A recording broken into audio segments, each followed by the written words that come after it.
ভগতি তুমি ৰাম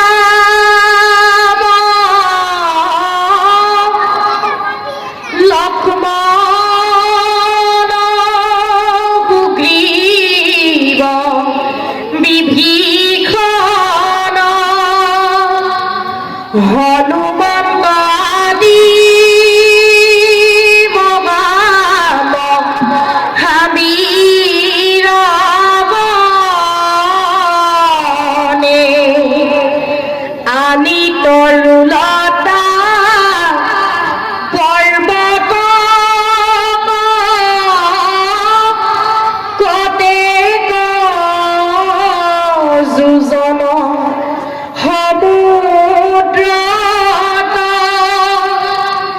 হেতু বান্ধি পাৰ ভৈলা মহাজনে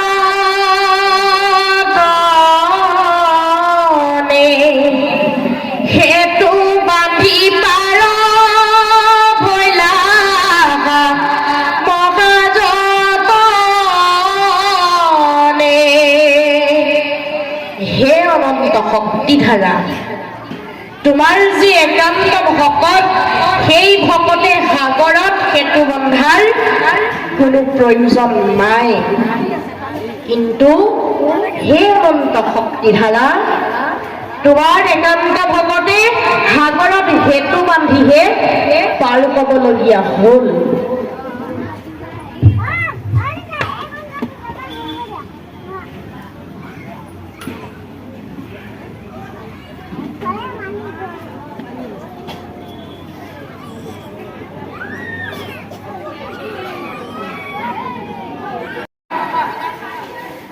সকলো পঞ্চভূতি দেহতেই আত্মাৰূপে আছে প্ৰভু ভগৱন্ত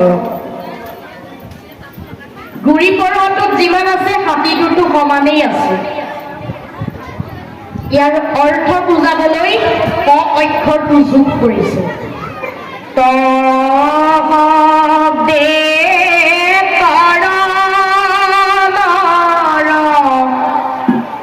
উপায়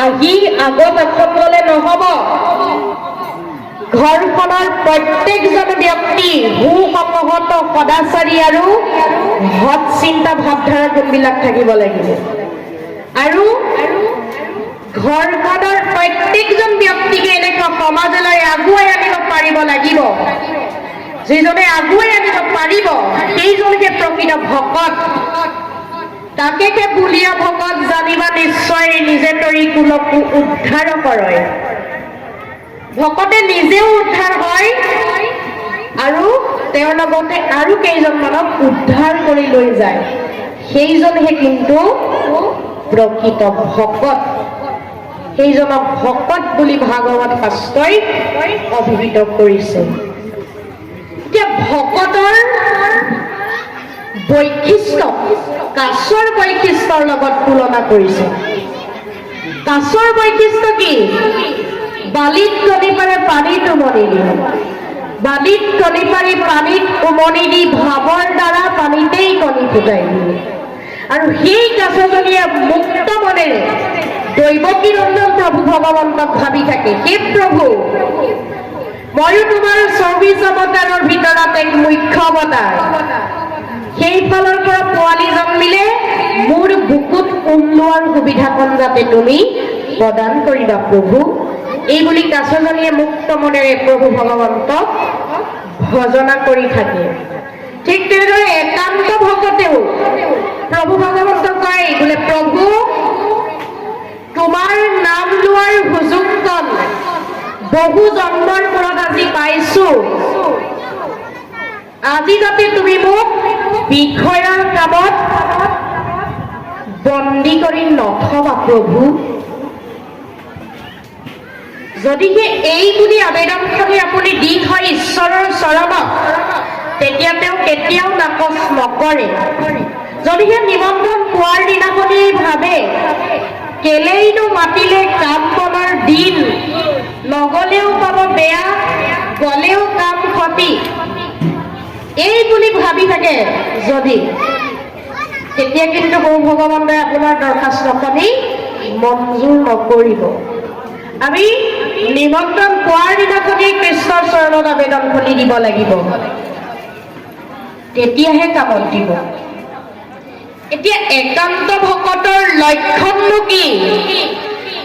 বৃথা বাক্য নুবুলিব, নমাতিব মিছা। একান্ত ভকতে বৃথা বাক্য আৰু মিছা কথা নকয়। যিসকলে মিছা কথা কয় সেইসকল কিন্তু কেতিয়াও একান্ত ভকত হ'ব নোৱাৰে। এইটো একান্ত ভকতৰ লক্ষণ। এতিয়া সাধুৰ লক্ষণ কি? মূৰশুনিৰ বলা কথা কহন্ত শুনন্ত। সাধুসকলে কি কৰে? য'ত কৃষ্ণৰ গুণনাম লৈ থকা হয় তেওঁলোক তাত গৈ উপস্থিত হয়। কিয় উপস্থিত হয়? হৰি নাম হুতাখন পাপ সুচান মনক্ষণে গতে দহি কৰে চন। জুয়ে যেনেকৈ শুকান বন তৎক্ষণাত পুৰি ছাই কৰি দিয়ে, ঠিক তেনেদৰে ঈশ্বৰৰ নামেও পাপবিলাক পুৰি ছাই কৰি দিয়ে। সেইবাবে সাধুসকলে ভগৱন্তৰ নাম লোৱা ঠাইত গৈ উপস্থিত হয়গৈ। মূৰশুনিৰ বলা কথা কহন্ত। তিনিটা আধ্যাত্মিক, আদি দৈবিক, আদি ভৌতিক, এই তিনিটা তাপে সেইজনক হেনো স্পৰ্শও কৰিব নোৱাৰি বুলি ভাগৱত শাস্ত্ৰই সুন্দৰভাৱে আমাক বিশ্লেষণ আগবঢ়াই থৈ গৈছে। ভকতসকল হেনো বজ্ৰভাৱৰ গোপীসকলৰ দৰে বংশীৰ ধ্বনি শুনাৰ লগে লগেই গোপীসকলে কি কৰিছিল?